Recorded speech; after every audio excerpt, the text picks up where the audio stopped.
জানিয়ে আরও একটি ক্লাসে উপস্থিত হয়েছি। আজকের ক্লাসটা হবে সম্ভাবনা নিয়ে। সম্ভাবনা হলো উচ্চতর গণিতের 14 অধ্যায় এবং এই সম্ভাবনাটা আমরা প্রত্যেকেই প্রতিনিয়ত কি করি, ব্যবহার করি। এই সম্ভাবনা কথাটা আমরা কিন্তু প্রতিক্ষণে এবং প্রতি মুহূর্তে আমরা কি করি, ব্যবহার করি।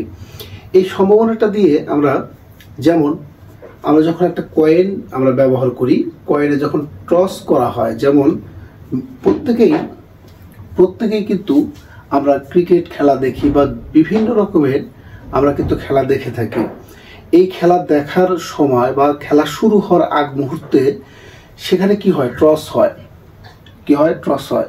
এবং সেই টসে একটা কয়েনে থাকে হলো কি পরিবার পরিকল্পনা এবং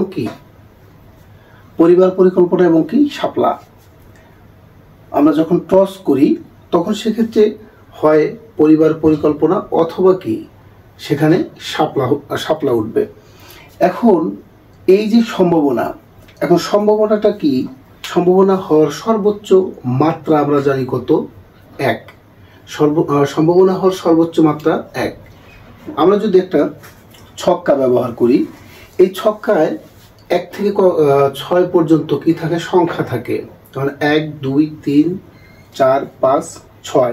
এখানে আমরা যখন ছক্কাটাকে আমরা কি করি, খেলার কাজে ব্যবহার করি, হয় 3 উঠবে অথবা 2 উঠবে অথবা 1 উঠবে অথবা 6, মানে যে কোনো সংখ্যা আমাদের এখানে উঠতে পারে। এটাই হলো সম্ভাবনা। এখন তুমি বাস্তবিক যদি উদাহরণ হিসেবে তুমি ব্যবহার করো, যেমন আজকে বৃষ্টি হতে পারে, এটা একটা সম্ভাবনা। হতেও পারে আবার নাও হতে পারে। এখানে আমরা যখন সম্ভাবনাটা ব্যবহার করি, সম্ভাবনাটা ব্যবহার বলতে কি বুঝি, যে এই ঘটনাটা নিশ্চিত না, এটা সম্ভাব্য একটা ফলাফল আসতে পারে। আমরা সম্ভাবনাটা শুরু করতে পারি সম্ভাবনার সংজ্ঞা দিয়ে। যেমন কোনো ঘটনার সম্বন্ধে অনিশ্চয়তার মাত্রার গাণিতিক পরিমাপে হলো সম্ভাবনা।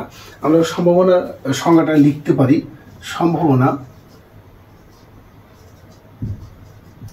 সম্ভাবনাটা কি? সম্ভাবনাটা হলো কোনো ঘটনার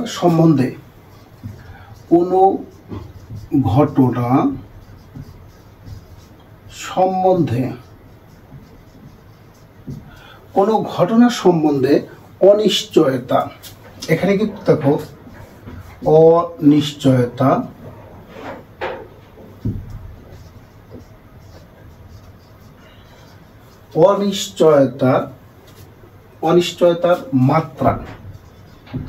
অনিশ্চয়তার মাত্রার গাণিতিক পরিমাপে হলো মাত্রার গাণিতিক পরিমাপ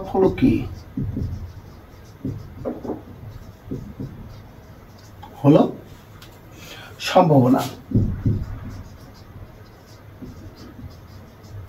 এখন এই সম্ভাবনা হওয়ার যে গাণিতিক যে অনুপাতটা দেওয়া আছে, যেমন সম্ভাবনার সমান কত আছে, অনুকূল ফলাফলের সংখ্যা এবং মোট সম্ভাব্য ফলাফল, অথবা অনুকূল ফলাফল ভাগ হলো মোট ফলাফল সংখ্যা। আমি যে কোনো ধরনের সংখ্যাকে আমরা ব্যবহার করতে পারি। যেমন আমি আগে গাণিতিক অনুপাতটা আগে তোমাদের দেখাই নেই। সম্ভাবনাটা কি? সম্ভাবনাটা হলো অনুকূল ফলাফল সংখ্যা,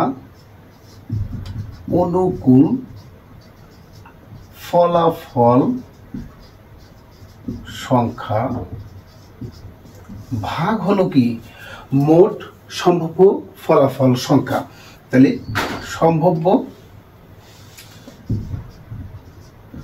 সম্ভাব্য ফলাফল সংখ্যা।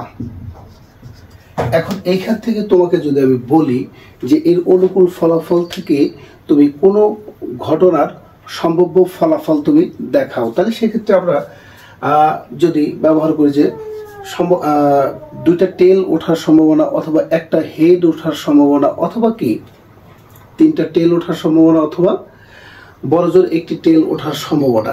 এই যে ঘটনাগুলো, এগুলো আমরা কিন্তু আসলে আমাদের কাছে একটু কনফিউজ, যেটা যে আসলে কেবল একটা টেল ওঠার সম্ভাবনা, মানে একটা টেলে উঠবে সেটা হওয়ার সম্ভাবনা, যেমন এখানে আমি যদি একটা নমুনা ক্ষেত্র তোমাদের জন্য লিখি, নমুনা ক্ষেত্র। নমুনা ক্ষেত্রটা কি? মনে করো H H H T H T H H H T অথবা কি টি টি টিএইচ, এরকম আমি অনুকূল সম্ভাব্য একটা নমুনা ক্ষেত্র লিখলাম।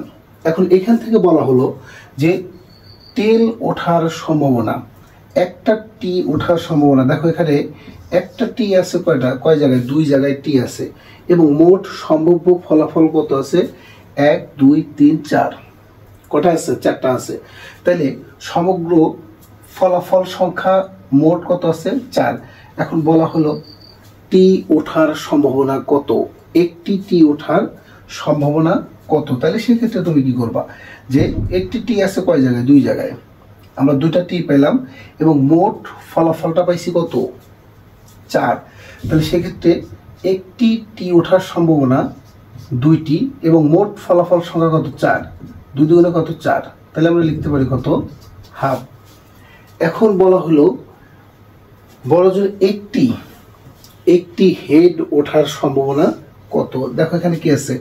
একটা হেড আছে, এখানেও একটা হেড আছে, এখানেও কি আছে? 2টা হেড আছে, এরপরে এখানে কি আছে? একটা হেড আছে। মোট কটা হলো? 3টা। 1 2 3। তাহলে মোট ফলাফল সংখ্যা কত? সম্ভাব্য ফলাফল 4। তো 3 ভাগ কত? 4।